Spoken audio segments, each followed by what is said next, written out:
Komunikabideetan zer egin behar genuke hauteskunde kanpainak egoki tratatzeko.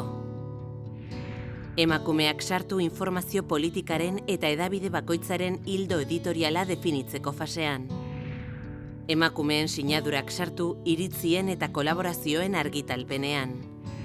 Analisi politikoan aditu diren emakumeengana jo, bai eta emakumeen eskubideak sustatzen diharduten gizarte antolakundeetara ere. Datuak sexuaren arabera bereizita eman. Hauteskunde programetan jasota dauden emakumeen eta gizonen berdintasunerako politikei buruzko informazioa eman. Politikarien aniztasuna erakutsi, sexuan oinarritutako joerak eta estereotipoak saihestuta. Emakumeen eta gizonen argazkiei eta bideoei antzeko tratamendu teknikoa aplikatu. Irudien erabilera sexista saihestu, emakumeak ez daitezela agertu beste pertsonaia batzuen mendeko balira bezala, bereziki kontuan hartu hautetsiei buruzko umore zintak.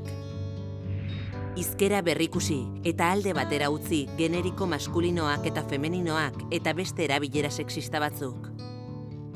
Emakumeen eta gizonen izen-abizenekiko tratamendua berdindu. Hautagaien ibilbide akademiko eta profesionalaren tratamendua berdindu, bai eta dituzten familia ardurena ere. Egin dezagun berdintasuna, emakumeei eta gizonei ematen zaien ikusgarritasuna erabakigarria da iritzi publikoaren sorkuntzan.